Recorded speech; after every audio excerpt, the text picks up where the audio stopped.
आज के इस लेक्चर में आगे हम कुछ और क्वेश्चन प्रैक्टिस करेंगे। न्यूटन्स लॉज की थ्योरी हमने कर लिया था।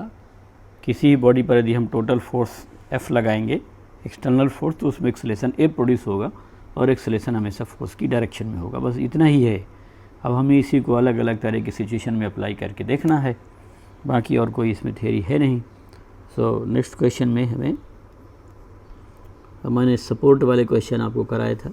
तो मैंने मान लिया कि मेरे पास एक कोई सपोर्ट है, ये इस सपोर्ट से एक स्ट्रिंग बंधी हुई है, ये स्ट्रिंग है, ये M1 बॉडी है जिसका मास 2 kg है, और यहीं से एक दूसरी स्ट्रिंग बांध दिया मैंने, ये वाली बॉडी M2 है और ये कितना है 3 kg है।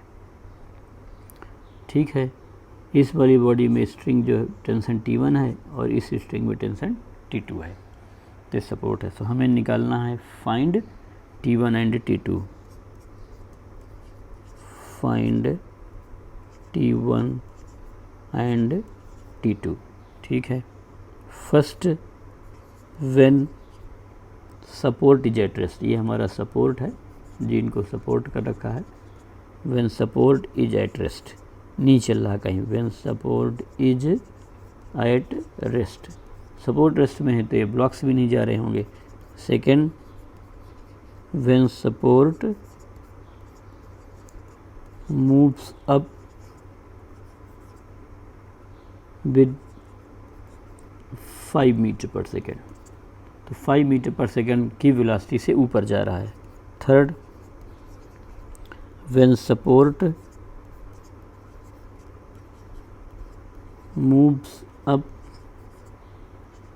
एट 2 मीटर पर सेकेंड स्क्वायर, तो 2 मीटर पर सेकेंड स्क्वायर ये वेलोसिटी है, इसको क्लियर लिख लेते हैं, ये वेलोसिटी है 5 मीटर पर सेकेंड और ये एक्सेलेरेशन है। नेक्स्ट एक और कर लेते हैं, when support moves down at 2 metre पर second square, when support moves up and when support move down. तो 2 मीटर पर सेकेंड स्क्वायर से हमारा जो सपोर्ट है कहाँ आ रहा है, नीचे आ रहा है। यही सिचुएशन हो सकती है, हमारा सपोर्ट रेस्ट में हो, रेस्ट में नहीं है तो 5 मीटर पर सेकंड से ऊपर जा रहा हो, 2 मीटर पर सेकंड स्क्वायर से ऊपर जा रहा हो, 2 मीटर पर सेकंड स्क्वायर से नीचे आ रहा हो। तो हम लोग क्या करेंगे, सबसे पहले इनके फ्री बॉडी डायग्राम बना लेते हैं, और फ्री बॉडी डायग्राम बनाने के बाद फिर हम बता सकते हैं। हम पूरे को एक सिस्टम मान करके भी सॉल्व कर सकते हैं, कोई दिक्कत नहीं है, और अलग अलग भी लगा सकते हैं। तो सिस्टम मान के भी हमें सॉल्व करने आ जाएगा, और हम इसको सेपरेटली भी बता सकते हैं। सॉल्यूशन में अब देखिए क्या बोल रहा है कि रेस्ट में है, रेस्ट में है तो किसी का भी कोई एक्सेलेरेशन है नहीं। तो आप देखिए ये फर्स्ट वाले को हम लोग कर रहे हैं, यहाँ पर M1 वाला हो गया। सो इधर की तरफ आप देखिए एक स्ट्रिंग नीचे जा रही है और एक mg लगा हुआ, तो एक तो टेंशन T2 लगेगा ही लगेगा नीचे, रस्सी नीचे तो रस्सी इसको पुल करेगी। दूसरा, इस ब्लॉक का अपना वेट नीचे लगेगा, तो मास कितना है 2g का 2 है, तो यहाँ पर 2g, और ऊपर एक रस्सी जा रही है T1, तो यहाँ पर फोर्स कितना लग जाएगा, ये T1 लग जाएगा। ये तो फर्स्ट वाले का हो गया। This is the free body diagram of M1। इसी तरीके से मैं फ्री बॉडी डायग्राम किसका बनाऊँगा, M2 का बनाऊँगा। तो M2 है, M2 के ऊपर एक रस्सी जा रही है, तो ये T2 हो गया इस रस्सी में। अब आप समझिए, जब आप इस स्ट्रिंग को ले रहे हैं तो स्ट्रिंग तो हमेशा पुल करेगी, ये स्ट्रिंग इस ब्लॉक से ऊपर जा रही है, इसलिए इसमें फोर्स कहाँ लगा दिया, ऊपर के डायरेक्शन में। यहाँ पर जो स्ट्रिंग बन रही है वो नीचे आ रही है, तो उसने इस फोर्स को लगा दिया T। तो ये दोनों इंटरनल फोर्स हैं T2। इसी स्ट्रिंग ने M1 को नीचे पुल किया है, एंड सेम स्ट्रिंग ने M2 को ऊपर की तरफ पुल किया है। स्ट्रिंग हमेशा क्या करेगी, बॉडी को पुल ही करेगी। और यहाँ इसका mg लगेगा, नीचे मास है तो mg लेगा ही लेगा। तो कितना हो गया, 3g हो गया। अब हमें ये देखना है कि इनका एक्सेलेरेशन क्या है। तो रेस्ट में है तो एक्सेलेरेशन 0 होगा, यदि कोई बॉडी रेस्ट में है तो रेस्ट में ही रहती है, जब तक कि आप उस पर अनबैलेंस फोर्स नहीं लगाए। तो क्वेश्चन में दे रखा है कि रेस्ट में है, मतलब उसका कोई एक्सेलेरेशन नहीं।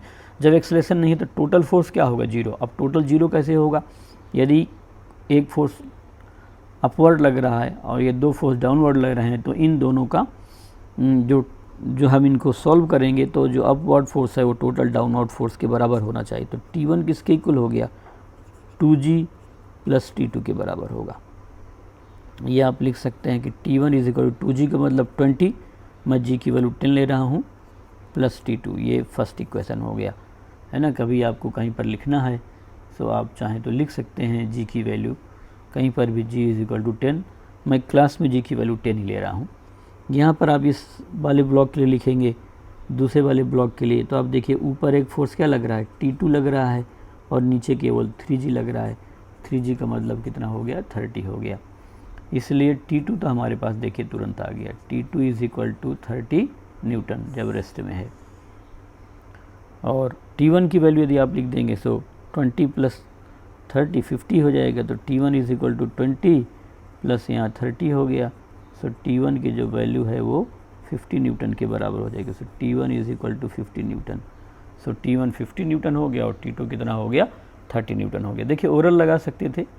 इस स्ट्रिंग ने केवल किसको रोक रखा है, 3 kg वाले ब्लॉक को। 3 kg वाले ब्लॉक का वेट कितना होगा, 30, इसलिए T2 पर टेंशन कितना हो गया, 30 न्यूटन का। T1 वाली स्ट्रिंग ने किसको किसको होल्ड कर रखा है, 2 kg और 2 kg और 3 kg को। तो T1 ने अपने को किसको बैलेंस कर रखा है, 2 + 3 एक्सेलेरेशन है नहीं।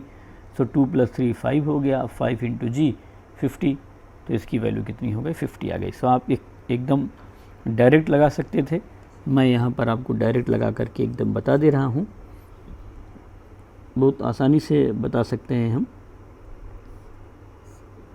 कोई संकोच करने की ज़रूरत नहीं है दोनों तरीके से क्वेश्चन को लगाने की। जितना एलिमेंट्री लेवल पर हमारी प्रैक्टिस होगी हम आगे जाके उतना ही स्ट्रॉन्ग हो जाएंगे। सो ये हमारा T1 टेंशन है और इस स्ट्रिंग में टेंशन T2 है। ये 2 kg का ब्लॉक है और ये 3 kg का ब्लॉक है। अब यदि मैं केवल इसको मान लूँ, इतना पूरा सिस्टम मान लूँ इस वाले को, तो हमारे T1 ने तो इसको रोक रखा है, एक्सेलेरेशन हमारा है नहीं। सो ये ऊपर फोर्स कितना लग रहा है, T1 ने किसको किसको बैलेंस कर रखा है, 2 और 3 को। सो T1 हो जाएगा, ये तो मासलेस है, तो 2 kg प्लस 3 kg। सो यहाँ हो जाएगा 2 + 3 × G, क्योंकि वेट है 2 kg का वेट और 3 kg का वेट, तो टोटल कितने kg के वेट को बैलेंस कर रखा है, 2 + 3 5 kg को। सो जो T1 की वैल्यू हो जाएगी ये 5G हो गई, एंड G की वैल्यू कितनी ले रहे हैं, 10। So it is 50 newton. So T1 की वैल्यू तो सीधे सीधे कितनी हो गई, 50 न्यूटन हो गई। अब आप इसको देख सकते हैं, इस वाली स्ट्रिंग ने केवल और केवल किसको रोक रखा है, 3 kg वाली को रोक रखा है। सो जो T2 है वो किसको बैलेंस कर रखा है, केवल 3 वाले को, तो ये 3G के इक्वल होगा। So T2 is equal to 30 newton. आप इस तरीके से डायरेक्ट लगा करके बता सकते हैं। एक एक डायग्राम बना लिया, ये सीधे सोच लिया हमने। सो आप ये जो T2 स्ट्रिंग है, दिस इज बैलेंसिंग वाली 3 एक्सेलेरेशन तो अपने को प्रोवाइड करना नहीं है, तो इसको केवल रोक के रखना है। इसको रोक के रखना है तो 2 kg जो 3 kg की बॉडी है उसमें 30 न्यूटन का फोर्स नीचे लगेगा। जो 2 kg की बॉडी है उसमें ग्रेविटी 20 kg का फोर्स नीचे लगाएगी। तो 20 kg का ग्रेविटी इसने लगाया, 30 kg का जो 30 kg वेट जो है, या 30 न्यूटन एंड 20 न्यूटन का फोर्स अर्थ इन पे लगाएगी। तो टोटल कितना लग गया, 50 न्यूटन। तो 50 न्यूटन तो T1 को होल्ड करना है, लेकिन T2 केवल 30 न्यूटन को होल्ड करना, तो इसमें टेंशन कम हो गया, इसमें ज़्यादा होगा। अब हमें सेकेंड वाले में लगाना है। सेकेंड ने बोला है कि वो कितनी वेलोसिटी से ऊपर जा रहा है, इट इज़ मूविंग एट 5 मीटर/सेकंड² अपवर्ड डायरेक्शन में। सो चूँकि वेलोसिटी क्या है, कांस्टेंट है, इसलिए एक्सेलेरेशन की वैल्यू क्या होगी, 0 होगी। एक्सेलेरेशन 0 है तो सेम आंसर आ गया, है ना। एक्सेलेरेशन तो है ही नहीं, जब एक्सेलेरेशन नहीं है तो आप तो बहुत आसानी से इसको फिर से बता ही सकते हैं। ये 3 kg है, इसमें नीचे तो 3G का लगा, ऊपर टेंशन कितना लगा था, T2, एक्सेलेरेशन है 0। एक्सेलेरेशन नहीं है तो टोटल फोर्स क्या होगा, 0 होगा। और टोटल फोर्स 0 होने का मतलब है कि ये तो फोर्स ही नहीं लगे, और यदि फोर्स लगे तो इक्वल और अपोजिट डायरेक्शन में लगेंगे, तो इधर T2 इधर 3G। So T2 will be equal to 3G। ये 3G कितना हो गया, 30 न्यूटन, ये हमने कर ही लिया था। इसके बाद हम 2 kg वाली बॉडी पर जाते हैं। डायग्राम अपने को पता है, आप कॉपी में बना रखे होंगे, फिर भी मैं आपको रिव्यू करा देता हूँ। ये 2 kg वाली बॉडी है, तो 2 kg वाली बॉडी का डायग्राम यहाँ पर है। 2 kg में एक रस्सी ऊपर है, एक रस्सी नीचे है, और उसका वेट भी है। तो जब 2 kg वाली का बनाएंगे तो ऊपर एक टेंशन T1 है, इधर की तरफ एक रस्सी जा रही T2 और नीचे उसका वेट है 2g। अब इसका एक्सेलरेशन तो है नहीं, एक्सेलरेशन 0 है। जब 0 है तो नेट फोर्स 0 होगा इस पर। तो नीचे की तरफ फोर्स कितना लग रहा है, T2 + 2g, और ऊपर की लोग लग रहा है T1। So T1 will be is equal to 2g + T2, ये लगा सकते हैं। सो T1 2g मतलब 20 and T2 is 30। So T1 is equal to 50 newton. तो रेस्ट में हो या कांस्टेंट वेलोसिटी से चल रहा हो, दोनों में कोई फ़र्क नहीं पड़ता, दोनों में एक्सेलरेशन की वैल्यू क्या है, 0 है। तो इस तरीके से हम इसको बता सकते हैं। अब आप देखिए, मैंने नेक्स्ट क्वेश्चन में लिखा, ये वाला मैंने फर्स्ट करा दिया, सेकंड करा दिया आपको। अब नेक्स्ट है, when support moves up at 2 metre पर सेकंड स्क्वायर। तो जब हमारा सपोर्ट 2 मीटर पर सेकंड स्क्वायर से चल रहा होगा और किधर की तरफ चल रहा है, अपवर्ड डायरेक्शन में चल रहा है। सो थर्ड पार्ट में हम जब कह रहे हैं, सो हमारे पास एक्सेलरेशन है 2 मीटर पर सेकंड स्क्वायर का और ये अपवर्ड डायरेक्शन में है। सो एक एक फ्री बॉडी डायग्राम बनाएंगे। पहले सबसे पहले हम बॉटम वाले से स्टार्ट करेंगे, 3 वाले से। तो 3 kg के नीचे कोई रस्सी नहीं है, इसका 3g फोर्स लगेगा। 3g मतलब 30 न्यूटन, आप सीधे 30 लिख सकते थे। और ऊपर की तरफ क्या है, टेंशन T2। एक्सेलरेशन कहाँ है, अपवर्ड डायरेक्शन में। यदि एक्सेलरेशन अपवर्ड है तो नेट फोर्स भी कहाँ लगेगा, अपवर्ड। अब जब एक्सेलरेशन है तो T2 और 3g बराबर नहीं हो सकते हैं। सो नेट फोर्स कितना हो गया, चूँकि फोर्सेज अपोजिट हैं। सो यहाँ पर मैं लिखूँगा T2, ये अपवर्ड डायरेक्शन में और ये नीचे है, तो -3g is equal to, this is total force is equal to mass times acceleration. Mass is 3 and acceleration is a। So हम इसे जो है ऐसे आसानी से बता सकते हैं। सो T2 की जो वैल्यू है वो यहाँ पर ऐसे सॉल्व होकर के आ गई। T2 मैंने यहाँ पर बना दिया, T2 - 3g is equal to 3a। ठीक है, अब आप चाहें तो g की वैल्यू रख दीजिए, यहाँ पर भी रख सकते थे। तो T2 - 30 is equal to 3a, ये हो गया फर्स्ट। इसके बाद हम यहाँ पर ले रहे हैं 2 kg की बॉडी। यदि हम 2 kg की बॉडी ले रहे हैं, सो 2 kg की बॉडी में नीचे की तरफ तो टेंशन T2 लग रहा है, इधर 2g लग रहा है, और इधर की तरफ T1 लग रहा है। इधर की तरफ एक्सेलरेशन कितना है, a है। मुझको नहीं लगता कि आपको डायग्राम दिखाने की ज़रूरत महसूस होनी चाहिए, बट फिर भी देख लीजिए। ये देखिए, ये वाला है, इसमें 2 स्ट्रिंग कनेक्ट हैं, एक T1 टेंशन लगा है, एक T2। T1 ऊपर जा रही है इसलिए ऊपर की तरफ है, T2 नीचे आ रही है इसलिए नीचे की तरफ है। स्ट्रिंग हमेशा पुल करेगी, और चूंकि इसका मास है तो mg लगेगा ही लगेगा, तो मैंने mg लगा दिया है। सो इसमें एक फोर्स ऊपर T1 और 2 फोर्स नीचे। एक्सेलरेशन कहाँ है, अपवर्ड डायरेक्शन में है, तो अपवर्ड वाला फोर्स ज़्यादा होगा और डाउनवर्ड वाले फोर्स टोटल कम होंगे। तो मैं क्या लिखूँगा, T1 अपवर्ड वाले को माइनस यहाँ पर कितना लिखूँगा, 2g + T2। So total force हो गया। टोटल फोर्स मैंने ऐसा क्यों लिखा, बिकॉज T1 अपवर्ड डायरेक्शन में है, 2g और T2 downward direction. Total downward direction में कितना फोर्स हो गया, T2 + 2g। तो इस T2 + 2g को मैंने T1 से माइनस कर दिया। सो नेट फोर्स कितना हुआ, T1 - 2g + T2, and that will be is equal to mass times acceleration, तो 2 × a। सो यहाँ पर मैंने 2 × a लिख दिया। इसको फर्दर थोड़ा लिख लेते हैं, T1 - 2g का मतलब 20 - T2 is equal to 2a। ये हो गया मास टाइम्स एक्सेलरेशन। अब मैंने आपको बता दें कि जब भी कभी आप इक्वेशन बनाएं, उनको हमेशा ऐड कर दें। सो इक्वेशन 1 + इक्वेशन 2 यदि आप ऐड करेंगे तो आप देखिए 1 में T2 प्लस है और यहाँ T2 माइनस है, तो कैंसिल हो गया। और यहाँ T1 ये जो है, यहाँ पर एक्सेलरेशन हमें दिया था तो हम एक्सेलरेशन की वैल्यू भी पुट कर सकते थे। सो मैं ऐसा करता हूँ कि एक बार एक्सेलरेशन की वैल्यू पुट कर लेता हूँ। सो हमें इस तरीके से इसको सॉल्व करने की ज़रूरत पड़ेगी नहीं। मैंने एक्सेलरेशन की वैल्यू नहीं पुट किया है। So let us put the value of acceleration. तो यहाँ पर आप देखिए, मैं यहाँ रेड से लगा देता हूँ। सो T2 - 30 is equal to 3a, तो 3 × a 2 कितना हो गया, 6। So therefore T2 is equal to 36 आ गया। ये डायरेक्टली 36 न्यूटन की वैल्यू हमने निकाल लिया। ये डायरेक्ट पूछ कर सकते, ये तो हमें दिया ही था। और यहाँ पर वैल्यू आपकी देखिए, ये T1 - 20 - 36 और 2 × 2 ये कितना हो गया, 4 हो गया। सो 36 + 4 कितना हो गया, 40। तो 40 + 20 60 Newton. So T1 60 and T2 36। इससे पहले वाले में देखिए कम आ रहे होंगे, T1 50 T2 30, ये बढ़ गया। तो ये 50 से कितना हो गया, 60 हो गया, और ये 30 से कितना हो गया, 36। तो इस तरीके से हम चूँकि एक्सेलरेशन देते हैं तो उसकी वैल्यू बढ़ गई 6 ही क्यों बढ़ी, क्योंकि इसका मास कितना है 3 है और एक्सेलेरेशन कितना है 2, तो मास इनटू एक्सेलेरेशन, जो अपनी को ये रिक्वायरमेंट होगी एडिशनल फोर्स की, because we need to provide acceleration, so mass is 3 and acceleration is 2, तो प्रोडक्ट कितना हुआ 6। तो केवल होल्ड करने के लिए तो अपने को 30 चाहिए था, लेकिन फर्दर हम उसको होल्ड करने के साथ एक्सेलेरेट भी करना चाहते हैं, तो एक्सेलेरेट करने के लिए एडिशनल फोर्स 6 चाहिए, तो 36 हो गया।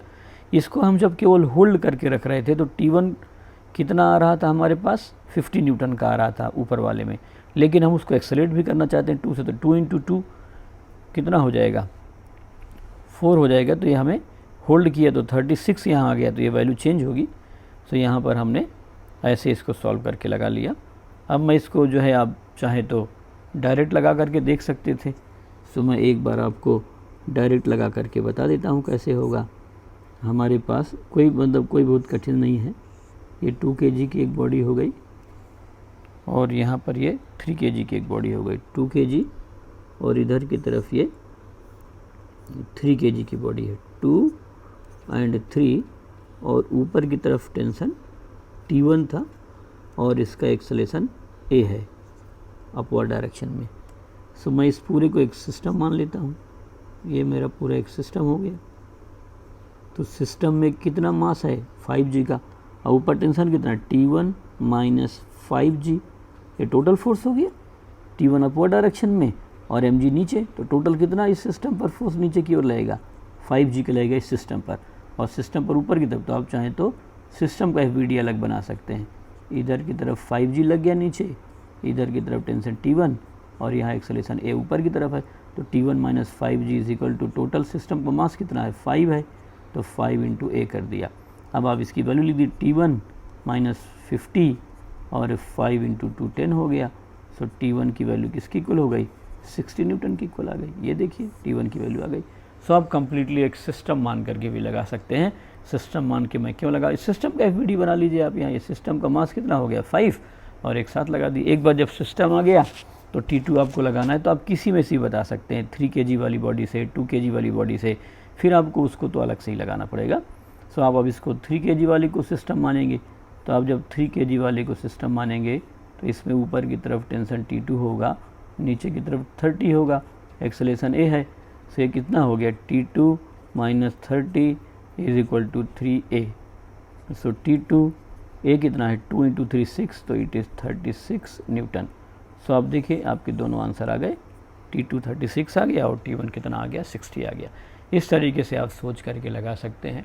बहुत सिंपल बातें चल रही हैं, लेकिन ऐसा नहीं कि अनइम्पॉर्टेंट है। फिज़िक्स में, मैथमेटिक्स में, कंप्यूटर साइंस में कोई भी चीज़ आसान या कठिन नहीं होती, हर कुछ आगे बिल्डअप होता रहता है। तो यदि आप बेसिक फंडामेंटल्स अपने आप बिना सोचे, बिना रिवीजन के हैंडल नहीं कर पा रहे हैं, तो आप बड़े क्वेश्चन में आगे अटकेंगे। क्वेश्चन कोई बड़ा नहीं होगा, मल्टी स्टेप हो जाएगा, बहुत सारी बॉडीज़ कनेक्ट हो जाएंगी, कई सारे फोर्सेस हम लगा देंगे, मल्टीपल डायरेक्शन में हम फोर्सेस को डिस्ट्रीब्यूट कर देंगे। सो क्या है कि हमारे नंबर ऑफ़ इक्वेशंस ज़्यादा बनने लगेंगे, इसलिए वो लेंदी हो जाएगा। तो हमारे यदि मेडिकल की तैयारी के लिए हमें बहुत बड़े क्वेश्चन की ज़रूरत नहीं पड़ेगी, तो हम उनको टेकअप नहीं करेंगे, छोटे छोटे पूछे जाते हैं। बट हाँ, अभी तो हम अपने बेसिक फंडामेंटल मजबूत कर रहे हैं, जो इस बात पर डिपेंड नहीं कर रहा कि हम जो है इंजीनियरिंग की प्रिपरेशन कर रहे हैं या हम मेडिकल की प्रिपरेशन कर रहे हैं। सो मैंने आपको एक बहुत ही छोटा सा क्वेश्चन लिया था कि हमारे पास एक सपोर्ट है, उस सपोर्ट में दो हमने बॉडीज़ ले रखा है, एक 2 kg की और एक 3 kg की। सो इस सपोर्ट से T1 एक स्ट्रिंग से मैंने इसको कनेक्ट कर दिया, एक स्ट्रिंग से इसको कनेक्ट कर दिया। इस स्ट्रिंग में टेंशन मैंने T1 लिया था, इस स्ट्रिंग में टेंशन मैंने T2 लिया था। क्योंकि 2 kg बॉडी पर एक स्ट्रिंग ऊपर जा रही है तो इस पर ऊपर की तरफ पुल करेगी, एक स्ट्रिंग नीचे आ रही है तो नीचे पुल करेगी। 3 kg बॉडी पर स्ट्रिंग केवल ऊपर जाएगी। तो ये मैंने आपको 3 पार्ट तो करा दिया। अब चौथे पार्ट में है कि हमारा एक्सेलरेशन किधर है, डाउनवर्ड डायरेक्शन में है। तो मैं अब आपको डाउनवर्ड वाले का करा देता हूँ। सिस्टम मान के भी लगाएंगे और बिना सिस्टम माने भी लगाएंगे। सो A इज इक्वल टू कितना है 2 मीटर पर सेकंड स्क्वायर डाउनवर्ड। अब क्या करेंगे, इस बार साथ साथ में हम वैल्यू पुट कर देंगे। सबसे पहले मैं 3 वाले को देखता हूँ, तो 3 वाले में यहाँ पर कितना है 30, 3G की जगह मैं 30 लिख देता हूँ। और ये टेंशन कितना था T2 और acceleration A is equal to 2 का है नीचे की तरफ। तो चूँकि इस बॉडी का एक्सेलरेशन अब डाउनवर्ड है तो ये डाउनवर्ड फोर्स बड़ा होगा और अपवर्ड फोर्स कम होगा। यदि ये दोनों फोर्स बराबर होते तो एक्सेलरेशन 0 आ जाता। यदि ये नीचे जा रहा है सो हमेशा टोटल फोर्स मैंने आपको वेक्टर के फॉर्म में लिख के बताया था कि F = कितना होता है, मास टाइम्स एक्सेलरेशन। सो मास तो एक पॉजिटिव नंबर है, so F and A will be in the same direction. So अब देखिए एक्सेलरेशन नीचे है तो नेट फोर्स डाउनवर्ड होगा। अब नेट फोर्स निकालें कैसे, दो वेक्टर लग रहे हैं, एक 30 और एक ऊपर T2। सो नेट कितना हो गया 30 - T2, नेट फोर्स = मास टाइम्स एक्सेलरेशन हो गया। तो 30 - T2 = 3 × 2। सो T2 = 30 - 6 किसके इक्वल हो गया, 24 न्यूटन के इक्वल हो गया। सो T2 = 24 न्यूटन। यहाँ पर ये आ गया, कम होगा, सबसे कम आ जाएगा क्योंकि नीचे एक्सेलरेट कर रहे हैं। सो हमें टेंशन की ज़रूरत ही नहीं है ज़्यादा लगाने की। तो ये तो आ गया कौन सा, हमारे 3 वाले का। अब आप डायग्राम देख लेंगे, मैं वहाँ पर पलट के नहीं जा रहा। सो यहाँ पर ये कितना है T1, एक स्ट्रिंग नीचे जा रही है T2 और इसका वेट लेगा ही लेगा। वेट कितना लेगा 20 का, 2 kg की बॉडी है। मैं जी की वैल्यू 10 ले रहा हूँ क्लास में, जब मेरे को 9.8 लेना होगा तो मैं लिख दूंगा।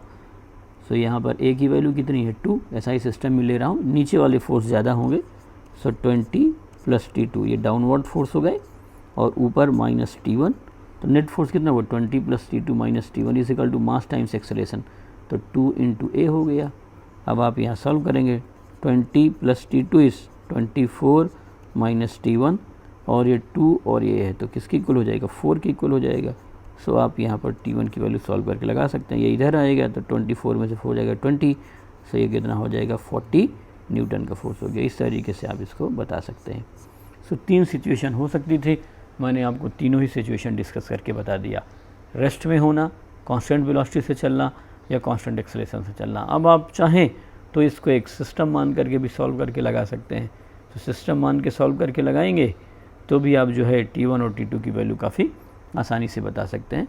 सो मैं यहाँ पर इसको सिस्टम मान करके एज्यूम करके आपको बता देता हूँ कि जैसे हमारे पास ये 2 kg की बॉडी है और ये एक रस्सी बांध रखा है, ये 3 kg की बॉडी है, 2 और 3, और इधर की तरफ क्या लग रहा है, टेंशन T1 लग रहा है।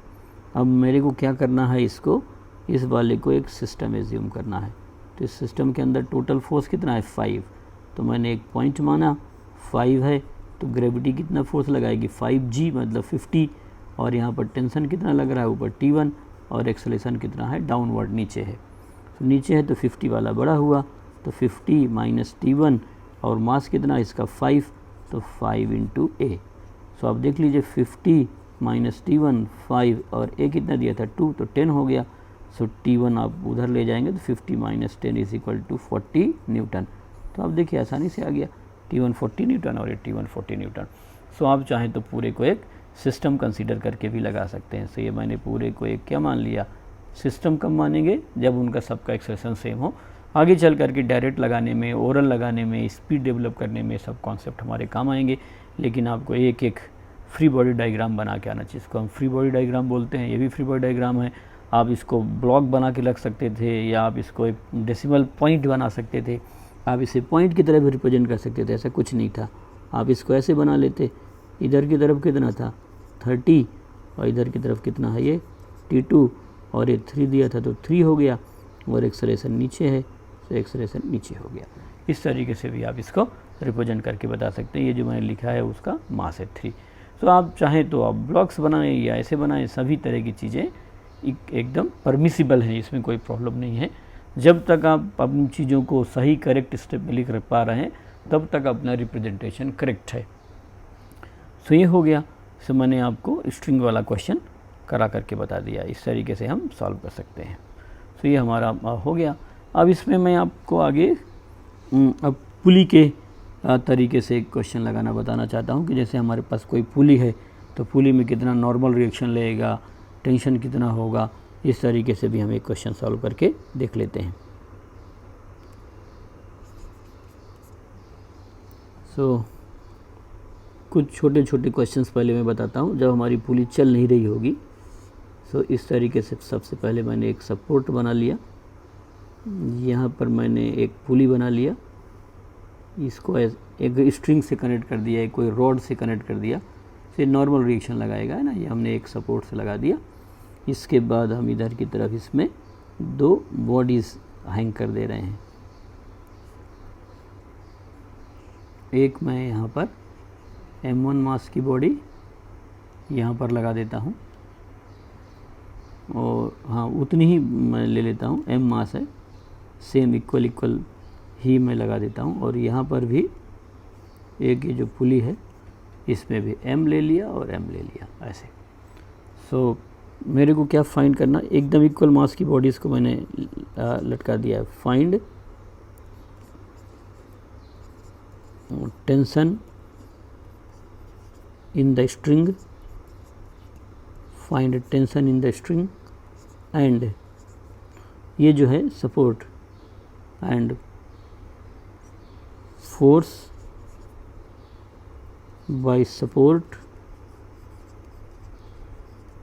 On pulley. तो उस पुली पर हमारा जो सपोर्ट फोर्स लगाएगा वो लगाना है। ये मैं इसको सपोर्ट बोल रहा हूँ, जो पुली पर लगा रखा है उस फोर्स, वहाँ पर जो पुली पर फोर्स लग रखा है उसको मैंने वहाँ पर सपोर्ट दे रखा है। सो काफ़ी आसानी से हम इसको बता सकते हैं, कोई बहुत कोई कठिन सा नहीं है, इजीली बताया जा सकता है इसको। सो आप चूँकि एक्सेलरेशन तो होगा नहीं, एक्सेलरेशन क्यों नहीं होगा, क्योंकि दोनों का मास क्या है, सेम है। सो यहाँ पर सॉल्व करके एक बार देख लेते हैं। अब देखिए ये इक्वल ही मास है। सो होगा क्या कि इधर की तरफ यदि मैं केवल इसको बनाऊं तो ये नीचे किससे खींचना चाहेगा, mg से, और इधर टेंशन कितना होगा, t। ये एक ही स्ट्रिंग है, एक स्ट्रिंग होगी तो टेंशन केवल एक ही मानेंगे हम। ये t है तो ये भी क्या होगा, t। इधर की तरफ इसके लिए भी वही है कि यदि आप इस वाली बॉडी को लेंगे तो नीचे mg होगा और ऊपर t होगा। सो दोनों में यदि कोई बड़ा छोटा होता तो नीचे की तरफ उसको क्या कर देता, एक्सेलरेट कर देता। सो यहाँ पर पूरी स्ट्रिंग में टेंशन की वैल्यू क्या होगी, सेम होगी। सो t, और एक्सेलरेशन है नहीं इसका। एक्सेलरेशन क्यों नहीं है, क्योंकि यदि आप इस पूरे को एक सिस्टम मान लेते हैं तो इसमें टोटल फोर्स लगा ही नहीं, यहाँ पर 0 आ गई। ये इधर की तरफ mg लग रहा है, ऊपर t लग रहा है, नीचे भी mg लग रहा है, ऊपर भी t लग रहा है। सो ये नीचे जाना चाहेगा तो ये उसको क्या करेगा, ये भी नीचे आना चाहेगा। तो दोनों का जो ड्राइविंग फोर्स है वो सेम है, ये भी mg से नीचे पुल हो रहा है, ये भी mg से नीचे पुल हो रहा है। सो दोनों ही नीचे जाना चाहेंगे। यदि ये कम होता, ये ज़्यादा होता तो नीचे भाग आता। सो दोनों को सेम फोर्स से ग्रेविटी पुल कर रही है, वही एक्सटर्नल फोर्स है, तो ये एक्सेलरेट नहीं हो पाएंगे। सो जो t की वैल्यू होगी वो किसकी इक्वल होगी, mg की इक्वल होगी। So t will be equal to mg। Mass दिया रहेगा तो आप सॉल्व कर सकते हैं, है ना। ये मैंने लगा दिया है, एक्सेलरेशन है नहीं हमारे पास कहीं पर, तो a की वैल्यू क्या है, 0 है। अब मैं यहाँ पर पुली का भी डायग्राम बनाना चाहता हूँ। सो पुली का डायग्राम आप देखिए बनाएंगे। सो ऊपर तो एक ये नॉर्मल फोर्स हो गया, या आप उसको भी टी बोल सकते हैं। स्ट्रिंग लगी है तो टी बोल देंगे, या फिर वो कोई सपोर्ट है तो नॉर्मल बोल देंगे। तो मैं इसको नॉर्मल लिख देता हूँ, या आप चाहें तो T1 T2 लिख सकते हैं। अब इस पुली से नीचे की तरफ एक रस्सी जा रही है तो इसको नीचे पुल करेगी टी से, और इधर की तरफ एक रस्सी नीचे जा रही है तो उसको भी किससे पुल करेगी, टी से। अब इसका एक्सेलरेशन तो है नहीं, कुछ एक्सेलरेशन है 0, कहीं नीचे ऊपर जा नहीं रहा। सो n की जो वैल्यू है, ऊपर वाला total force downward total force के बराबर होगा, तभी तो कैंसिल होगा। Upward force must be is equal to downward force, so that acceleration is 0।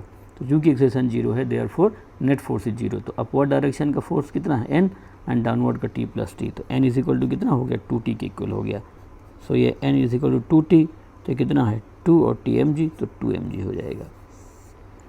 सो ये वाली इसकी जो रस्सी है वो मजबूत होनी चाहिए, तभी इसको क्या कर सकती है, होल्ड करके रख सकती है। सो हम ऐसे इस तरीके से बता सकते हैं। ये बड़ा सिंपल सा मैंने पुली का क्वेश्चन लिया है। अभी हम एक्सेलरेशन वाले क्वेश्चन आगे कंसीडर करेंगे ही करेंगे। सो ये क्यों नहीं एक्सेलरेट कर पाया, क्योंकि देखिए यदि हम इसको पूरे को सिस्टम मानते हैं तो इनको कौन खींचेगी, अर्थ। इस पर अर्थ कितना नीचे फोर्स लगाएगी, mg, और इस पर भी mg। तो ये नीचे जाना चाहेगा, ये भी नीचे जाना चाहेगा। तो दोनों एक दूसरे को अपोज कर रहे हैं, दोनों ही नीचे जाना चाहते हैं। अब दोनों पर अर्थ ने सेम फोर्स लगाया तो कोई भी नीचे की तरफ एक्सेलरेट नहीं हो पाएगा। हाँ, आप एक को काट दें तो अर्थ दूसरे को नीचे क्या कर लेगी, खींच लेगी। तो इस तरीके से मैंने इसे नॉर्मल मान लिया। आपको नॉर्मल नहीं माना है तो आप T1 T2 मान सकते हैं। तो इस सपोर्ट ने कितना फोर्स लगाया। अब यदि मैं यहाँ पर लगाना चाहूँ कितना फोर्स लगेगा, तो चूँकि एक्शन रिएक्शन फोर्स होंगे तो इस पर नीचे की ओर कितना लगेगा, 2 mg के बराबर होगा। अब यदि ये रस्सी है हमारे पास, इधर की तरफ यदि हम ये लेना चाहें तो उसकी वैल्यू हम सॉल्व करके बता सकते हैं।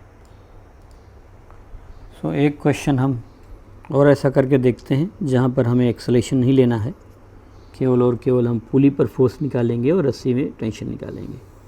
सो इस तरह का मैंने एक टेबल बना लिया। इस टेबल से आगे एक यहाँ पर अटैचमेंट लगा के एक पुली बांध दिया। तो ये अटैचमेंट जो है पुली पर फोर्स लगाएगा। इसके बाद यहाँ से ऐसे मैंने एक स्ट्रिंग लगा लिया, इधर की तरफ एक ब्लॉक ले लिया जिसका मास m है, और अभी इधर मैंने इसको बांध दिया। इस तरीके से फिक्स हो गया। सो मुझको क्या बताना है, ये जो सपोर्ट है पुली का, तो नॉर्मल रिएक्शन सपोर्ट कितना होगा पुली पर और टेंशन कितना होगा स्ट्रिंग पर। So find tension in the string, find tension in the string and normal force की जगह जनरली राइटर रिएक्शन लिख देते हैं, नॉर्मल रिएक्शन ऑन द पुली। तो पुली पर जो सपोर्ट है उसका, जो पुली को फिक्स करके रखा है, वो उस पर कितना नॉर्मल रिएक्शन लगाएगा। सब बहुत आसानी है। सबसे पहले हम कुछ एफवीडीज़ बनाएंगे। तो मेरे पास एक ब्लॉक है m, जिस पर ग्रेविटी अर्थ है, नीचे की तरफ फोर्स लगाएगी तो कितना लगे mg। ये टेंशन t है, स्ट्रिंग में टेंशन t, और इधर भी टेंशन किसके इक्वल होगा, t के इक्वल होगा, है ना। सो यहाँ mg हो गया नीचे, और इधर की तरफ टेंशन क्या हो गया, t के बराबर हो गया mg और t। ये इधर की तरफ हो गया, यहाँ t है और mg, और ये कहीं एक्सेलरेट तो हो नहीं रहा, तो a की वैल्यू किसकी इक्वल होगी, 0 की इक्वल हो जाएगी। और इधर की तरफ ये मैंने पुली लगा रखा है, ये पुली है। फिर समझिए एक्सेलेरेशन तो है नहीं, इस बॉडी को लिए तो नीचे mg और t ऊपर हो गया, एक्सेलेरेशन कितना है 0, और इधर की तरफ यहाँ पर ये t है। सो t की वैल्यू हमने ले लिया, ये इधर की तरफ जा रहा है, सो टेंशन t, और एक रस्सी इधर जा रही है तो टेंशन t हो गया। अब ये केवल ये तो होगा नहीं, ये इसने इधर लगा रखा है, तो सपोर्ट इधर की तरफ, सपोर्ट किधर से फोर्स लगाएगी, ये नेट रिजल्टेंट 0 है, वहाँ से हम डायरेक्शन बता पाएंगे। ये थोड़ा आपको समय लगेगा इसको विजुलाइज करने में। तो ये जैसे ये है, तो इससे एक रस्सी नीचे जा रही है तो मैंने नीचे कर लिया, एक लेफ़्ट में जा रही है तो लेफ़्ट में कर लिया, है ना। अब आप एक्सेलेरेशन है नहीं किसी का, जब एक्सेलेरेशन नहीं है तो एक एक बता सकते हैं। सो यहाँ पर t किसके इक्वल हो गया, t हो गया इसके mg equal, so t will be is equal to mg। So हम जो है इसको t is equal to mg लिख सकता हूँ। सो यह हो गया t is equal to m into g, ये फर्स्ट हो गया। अब यदि आप पुली में लगाएंगे तो पुली में 3 फोर्स लग रहा है, t और t। मैं पुली का ये डायग्राम बना देता हूँ, पॉइंट वाला पॉइंट डायग्राम बनाएंगे तो ये t हो गया, इधर की तरफ भी t हो गया, ये 90 डिग्री का है। यदि टोटल फोर्स 0 है तो इनका रिजल्टेंट किसके इक्वल होगा, n के इक्वल होगा, क्योंकि एक्सेलेरेशन है नहीं। जब एक्सेलेरेशन नहीं है तो टोटल फोर्स 0 आएगा, तो 90 डिग्री पर है। तो जो n की वैल्यू होगी वो किसके इक्वल हो जाएगी, under root t square plus t square. So n जो होगा वो कितना हो जाएगा, √2t के इक्वल हो जाएगा, इट इज़ √2t, और t कितना है mg, सो आ जाएगा √2mg। सो इस तरीके से आप उसकी नॉर्मल वैल्यू निकाल सकते हैं। क्योंकि कोई एक्सेलेरेशन नहीं है तो टोटल फोर्स 0 होगा। थोड़े मोड़े वेक्टर आप रिवाइज़ कर सकते हैं, वैसे इतना उनका वेक्टर का काम नहीं है, बट हाँ उनको रिवाइज़ करके आप बता सकते हैं।